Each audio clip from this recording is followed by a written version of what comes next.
All right. Hello. Hey, how are you? How are you? I'm good. I'm good. It's rainy and gloomy, but oh well, it's a good day to read a book.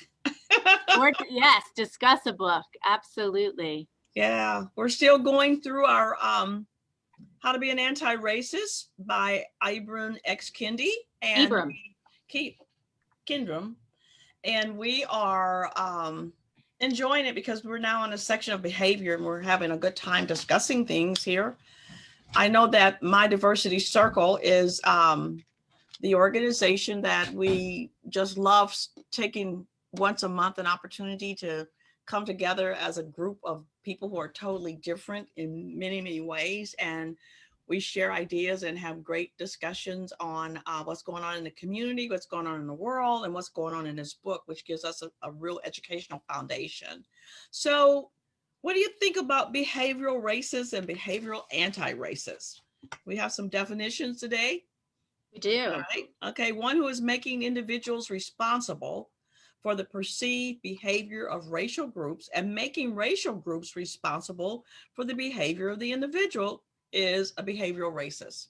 So I think our author is real clear in saying that, racism has nothing to do with biology and it doesn't have anything to do with behavior. It's the individual, the purpose and the circumstance that the person is in, as opposed to the color of their skin and what part of the neighborhood they come from Right. and Right. ethnicity. So I enjoy one thing that he said that I think I said when I was younger. Hey, I work hard, but some other people don't work as hard. And my parents would say, you do what you're supposed to do. And here he was reflecting on in school. He stated that I screwed up a lot. I could have studied harder, but some of my white friends could have studied harder too. But their failures and irresponsibility didn't tarnish them or their race. And so I think that brings us to a conversation how sometimes we believe that when we don't make a good grade or make a good position or good standing in the community, especially with our school grades, that somehow we're not living up to the expectations that our race has for us. And in many cases, African Americans have gone through this lots of times with, hey, I don't represent the whole race. I'm an individual person that belongs to a race. So if I make A's, fine. But if I have to take a class over because I flunked it, don't call it that I'm lazy or I didn't study or I think I'm going to get something free, because that's not necessarily the case. I don't know. Did you pick that up in the reading a little bit? I did. And as I'm hearing you talk about it, it's even sinking in a lot more because one of the things I'm thinking about is um, it's almost like an aha, you're like, based on what he's saying. I think about, as he talks about, there are lots of white kids who, messed up or didn't make those grades. And I'm not sure that we often say, oh my gosh, look at what you're doing for all the white people. You're making us look bad because you did this, that, or the other. And that's a lot for a young person to internalize. And I think a lot of that goes back to conversations we've had all along in terms of how much do you internalize what the outside world has been telling you about you, or the outside world is assuming about you and tell you you need to do that. And so therefore you think that's how it's supposed to be. Yeah, yeah. It's kind of like when your parents, I don't know if your parents did this to you, but oftentimes I heard when you're out, in the community and you're going to school or coming back and forth, don't forget, you are not just representing you, but you represent your mother and father who's been trying to give you the best life possible. And I think that kind of pressure also, it may be a familiar or a family pressure, but in our community, it slid into a racial pressure too. Don't do that because that's the way they think of us. And I know we've gotten away from that because the younger generations now will not live up to that. They don't want to hear about what someone thinks of me if I wear my pants down on my behind really low. I'm going to do what I want to do. I'm not doing that Martin Luther King thing. You've got to look a certain way, act a certain way at all times so that we can dismiss what people think about us. But I understand this Arthur saying when he grew up, it was important what people thought because he was still trying to get through the educational system.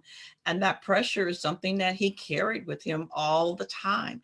And it bothered him to the point that he had to tell himself, don't think so negative of yourself. You're really okay, and stop trying to see yourself through other people's eyes.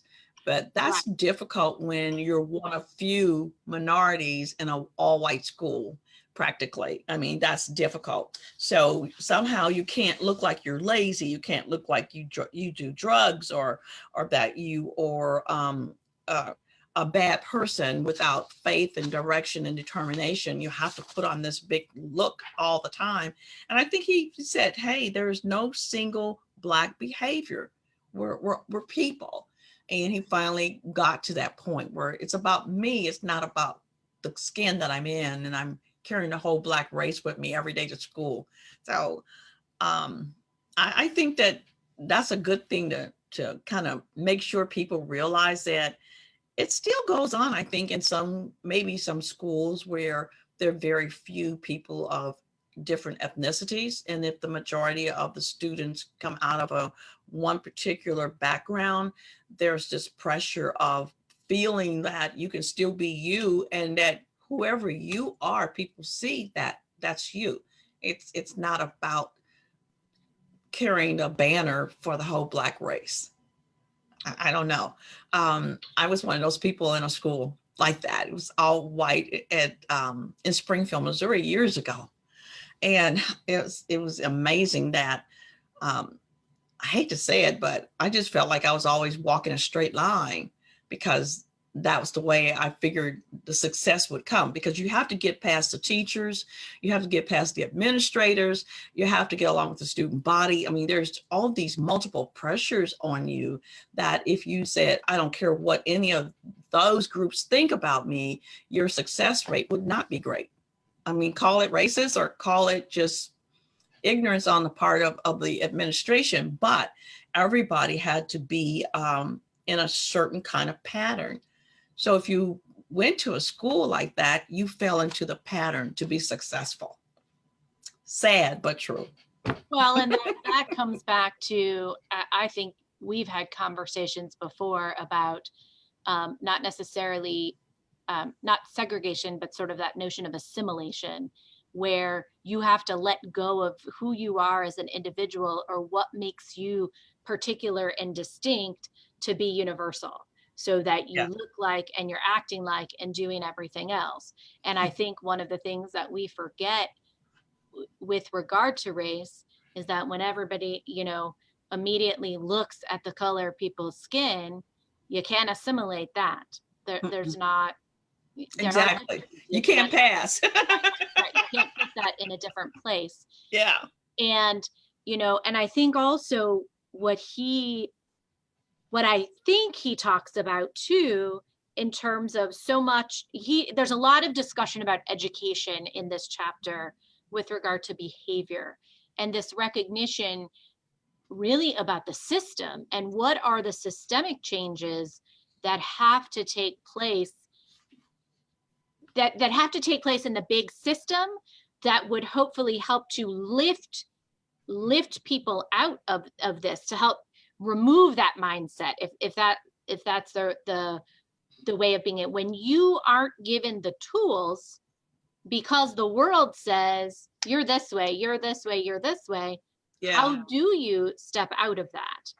You know, Just as he realized, what was it, he was taking a GRE course or one of those yeah, standardized graduate record exam. Yeah, GRE. Yeah. and thought that the course was, that those tests are about how smart you are. And I think most people in this world have realized those tests aren't about how smart you are. Oh. Those tests are about how much information you've either retained or have you learned the system and how to take the test? Because Right. there are lots of people who are great students, but they can, myself, I mean, standardized tests, I walk into the room and my mind is like, oh my God, this is going to determine the absolute rest of my life.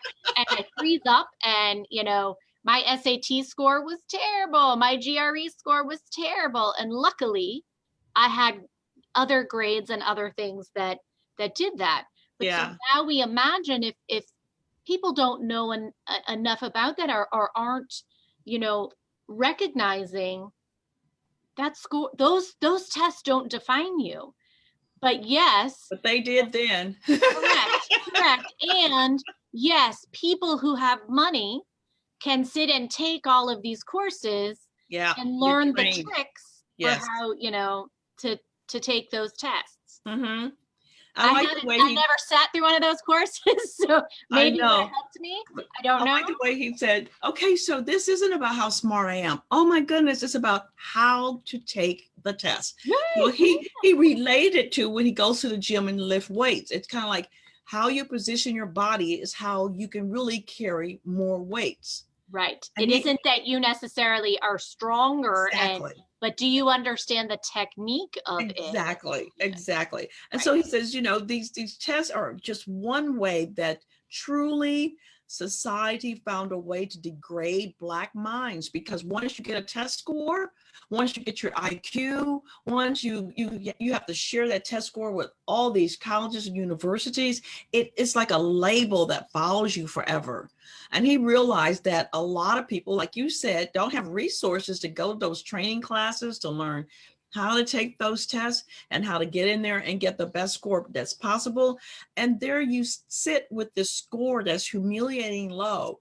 But isn't it interesting that a lot of people went to college anyway, and they finished 4 years anyway, and they were in a system that was not a poor system, but they struggled and they made it. So it does make you scratch your head to think, so what is that test really all about?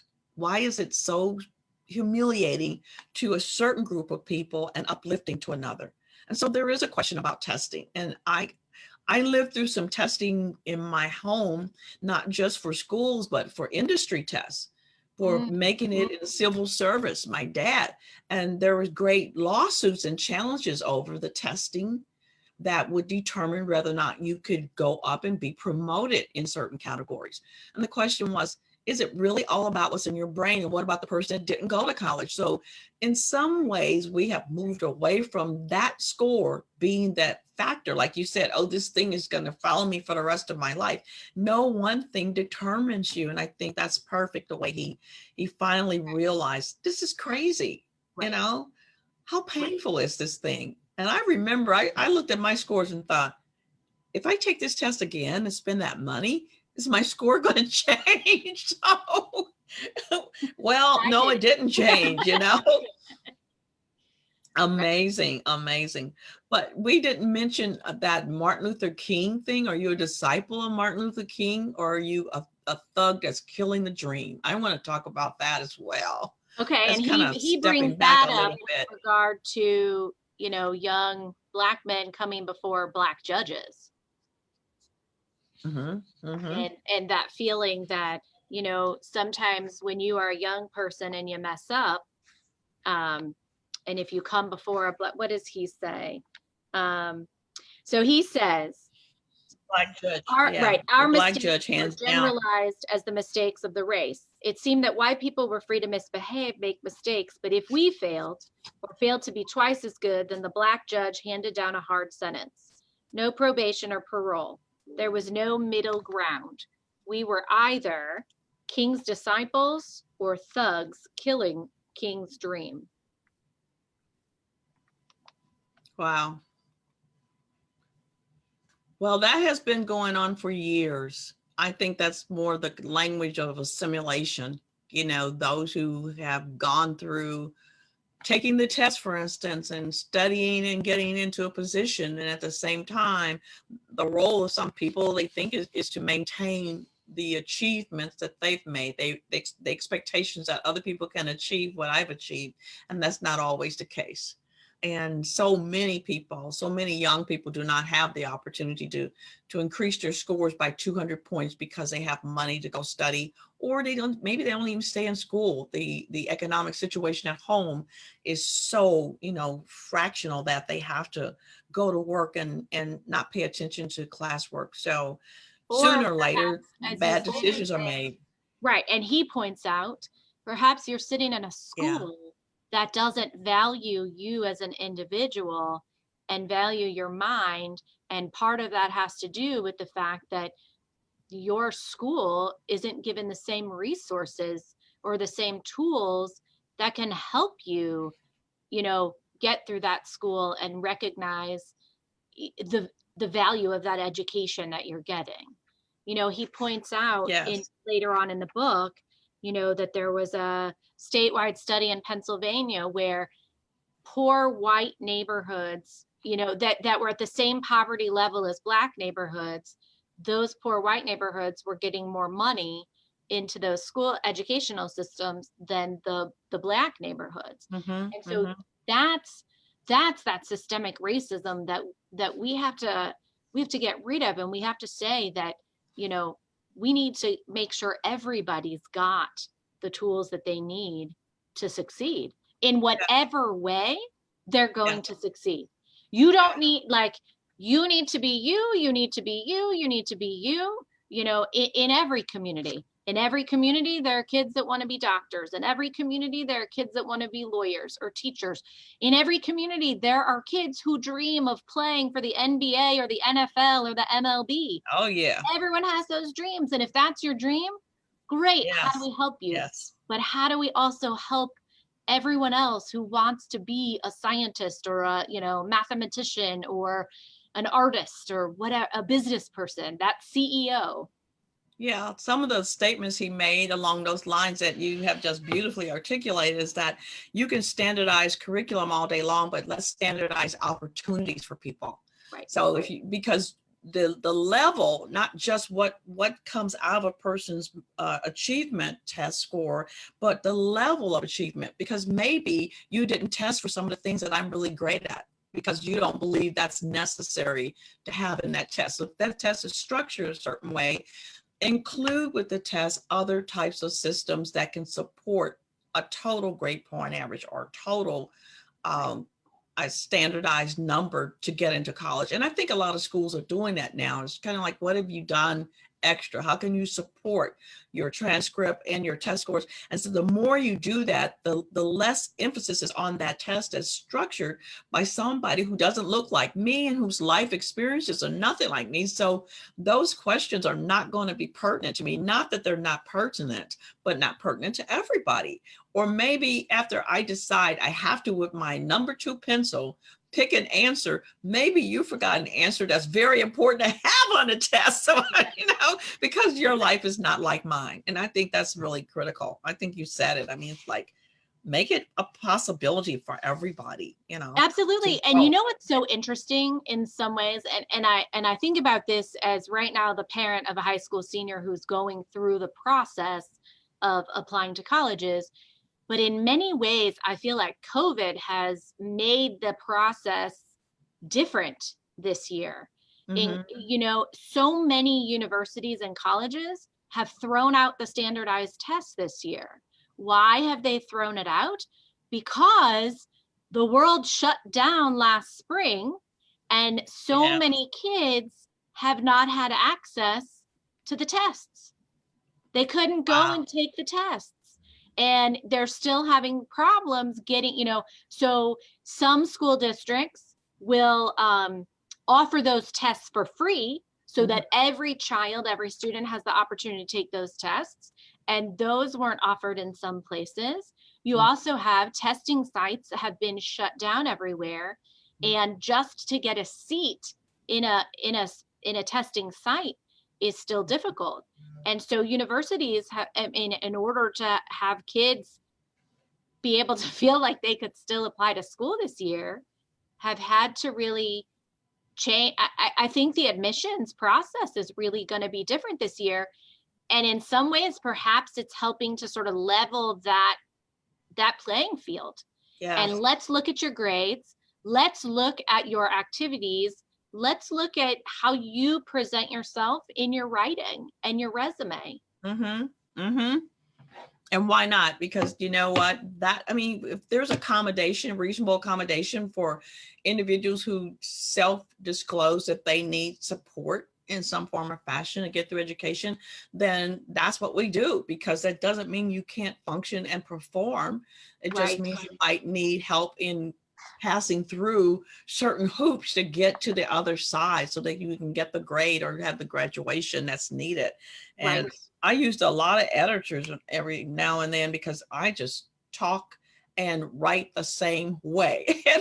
And you have an instructor that's definitely into the technical side of writing. It's like, okay, I need to go get what I need. And that's usually free on campus. It's free in the school buildings and in the system, so that you can actually be successful because you're capable of being successful, not being discredited because you can't jump through a hoop by yourself in a certain way that someone wants you to come through it. And Right. so I think that's really exciting and interesting, because there are a couple of millionaires that have gone, and I think we talked about this before, in front of graduation class and says, my wife and I've just paid your school bills off.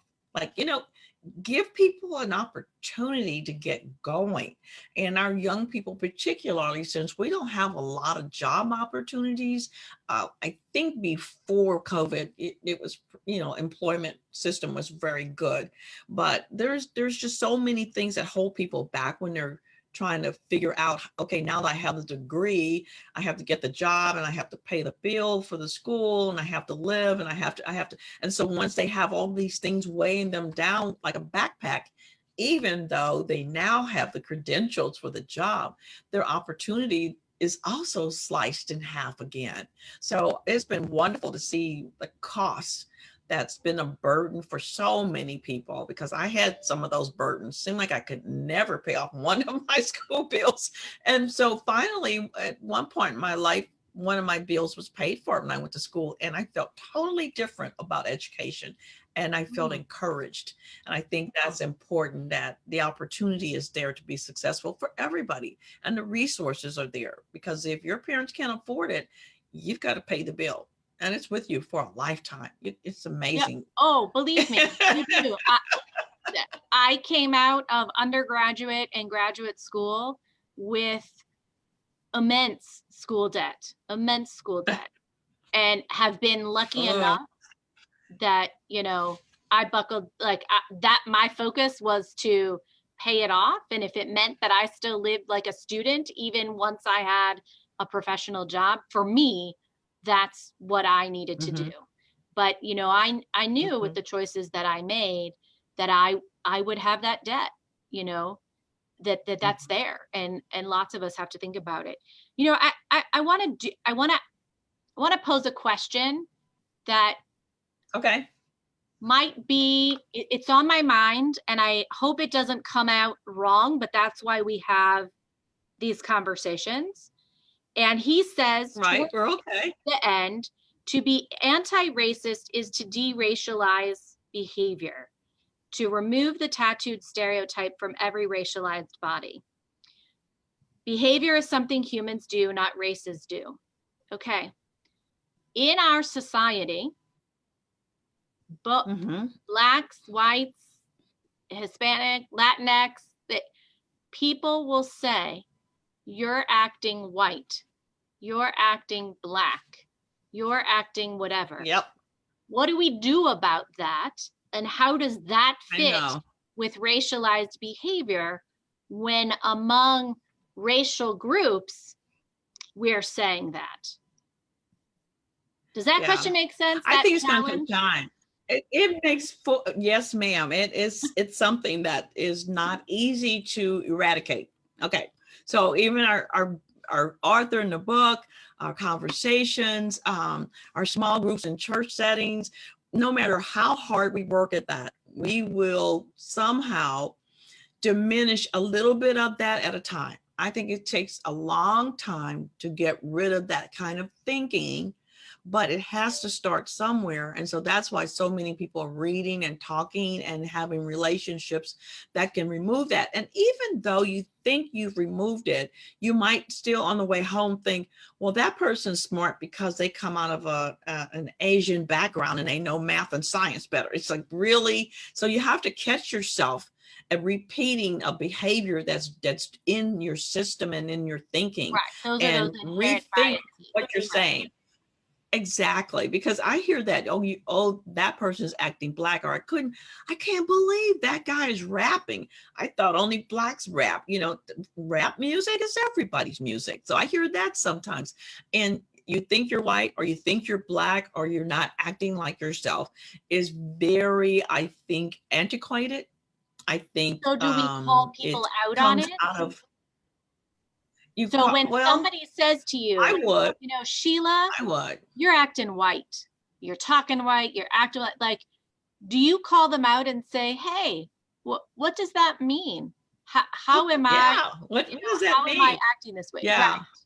Just as you said, Right. oh, And that so, person's rapping, they're sure, black. Do you sure, call them out and say, sure. The conversation is open. Oh yeah, if someone opens that door, the conversation's there. You got to have it with them. It's like, okay, so what do you call what you're doing? Let's talk about that.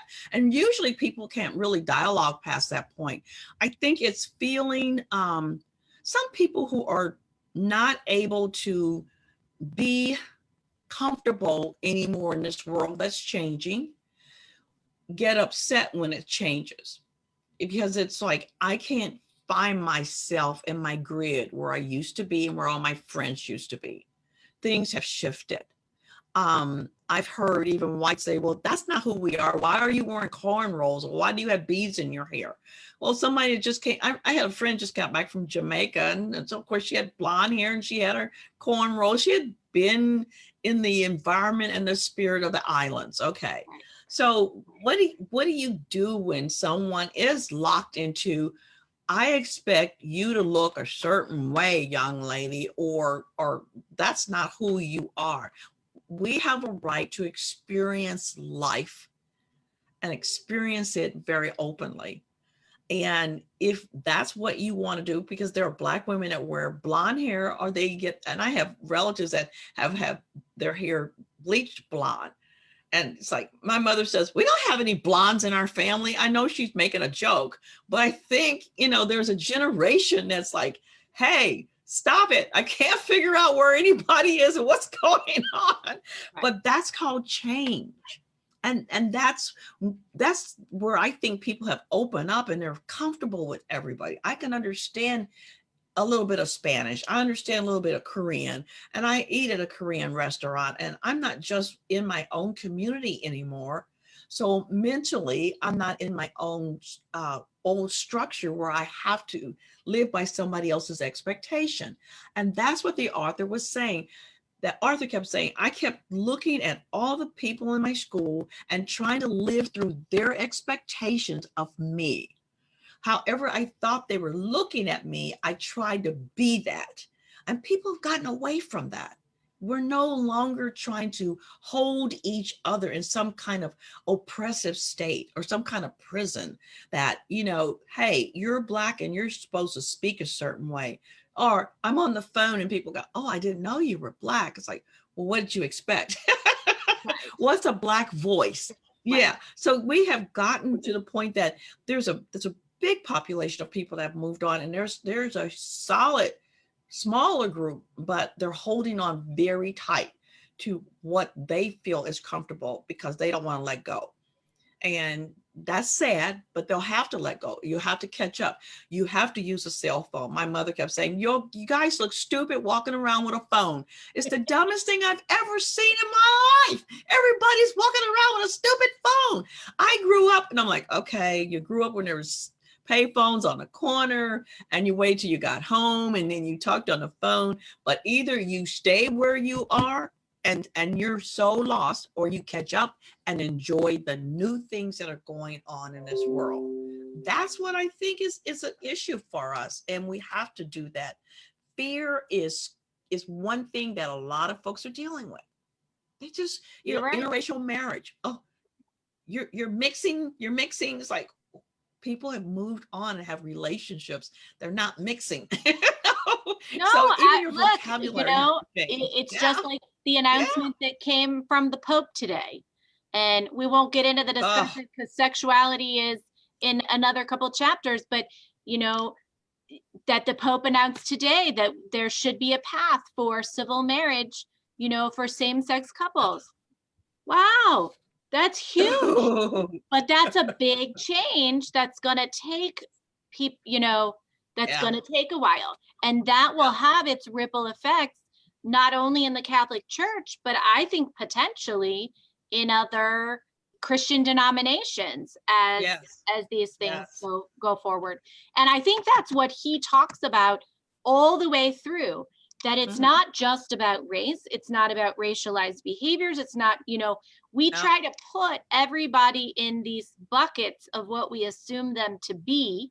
Yes. And he breaks down all of these to say, if you are an anti-racist, then you also have to be anti this, and you know, it's about how do we, in many ways, level this playing field and recognize that equality while also holding on to what is beautiful about each of us as individuals, that we're not creating this universal world of same people, of you know, different colored robots and whatever else, but rather that we are raising we're lowering the barriers and raising everybody up to be at the same level and to be able to experience the world in the same way, no matter who you are. Yes, but Rabbi, I just have to be the devil's advocate. I don't want it level. You're changing things, and that means I have to change. And when you start moving things around, that means I am going to lose something. I've already lost my grip because I can't figure out a black woman with blonde hair or a white woman with cornrows. I just can't figure it out. So of why does anybody have to lose for someone to gain? And why does somebody, you know, it's because I was raised that way. I'm the devil's advocate. That's I know you are. But it's just a question of it's how do we get out of that mindset? And we don't want to get out of it. There's just a group that's just not wanting to get out of it. And I'm telling you that because I believe it. It's like and I told you this once before, if I know where the bottom is and I'm not on the bottom, I don't want to move anything because by God, I'm not on the bottom.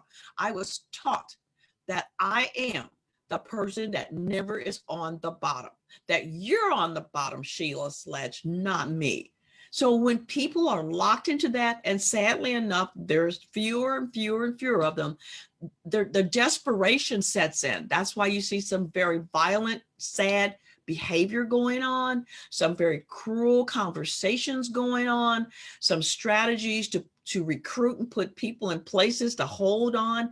It's very frightening. And I think the question might be not how we change it, because change is frightening, but how do we make the world more comfortable to the point the person doesn't know they've received the change. We have to find a way, because there's some people that are, oh my goodness, they're just afraid. You're right. And it's how do we make the world maybe a little more open and comfortable for each person?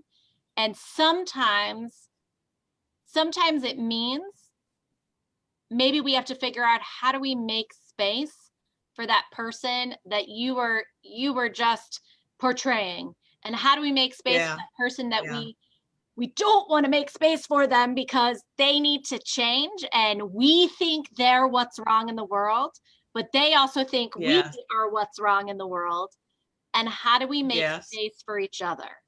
And how do we? And that's hard. That's hard work. I have no idea what that looks like, but if you have to have somebody to step on every day so that you can feel elevated, that's a hard job. But it's going to be the job that has to be done, because there's no way you're going to step on people every day. It's crazy. Why does somebody have to be below you or beneath you? And why do you have to step on them? What allowed that mentality what allowed you to get there? And to accept that in order for me to be here, you have to be there, and I have to step on you. You know. Yeah. So and females have the same problem. It's racial, it's gender, it's disabilities. I mean, there's just a population of people. It's religion. It's Yes, yes. I feel so concerned that a miracle definitely is needed to help get that nut cracked, because it's tight. It's really, for some people, it's like you can't get it open. Right. I was like, how do you do this, Lord? It's going to take prayer, intercessory prayer sometimes, I think, to get that movement, because a person who stands still does not realize they're the ones on the bottom. They don't see that they're the ones on the bottom. If you stand still and refuse to keep a horse instead of a car, can you imagine trying to ride a horse down a boulevard? You're on the bottom. Right. No, You don't even know it. You don't know it, and Harriet Tubman used to say, if only some people knew they were slaves, I could help them. But some people didn't know it, and I feel that way about this concept. You don't know. You have reached a bottom, buddy. Everybody is stepping over you and they're moving down the street. Right. The parade has taken off. Right. It's gone. Right. I shouldn't do the Harriet Tubman thing. No, but that's good. And in some way, as you and I have continued to say, maybe this time we're living in, this COVID time, this past 7 months, that has put us all obviously on the defensive in terms of the world, like it's us against a virus. Yeah. But it's put us in a place where we also have the time to say, this isn't okay anymore. It's time to change. And in many ways, I think where my brain is now is, we're not going back to the way things were last March. We're just not. Our world in 7 months has changed. And so now I think for all of us, it is, how do we step forward? How do we not step on people, but how do we march forward together? Imagining what a post-COVID world could be, imagining what an anti-racist world could be, where we can all look together and say, if God forbid we hit a time like this again, a virus, we are all in this together. It's not going to be as it is now, where this community is experiencing many more sickness and death than this community. It's now about, how are we together getting through this and ensuring that everybody has what they need to fight and survive what's going on. Yeah. And I think that, Rabbi, I gotta go. I know. You gotta go. It's a hard thing to do. It was so powerful. It was good though. I loved it. I mean, it's like, we have so much more to talk about, but oh my goodness, this was very, very healthy. And I hope many people get a good message out of it, and perhaps start thinking about what it would look like for a world where we can not step on people and not step on each other. Yeah. We don't validate who we are by taking somebody else out. We just don't. Absolutely. From your mouth to God's ears. I love you, Rabbi. I love you too. Have a great evening, and I'll talk to you later. You too. Bye-bye. Bye.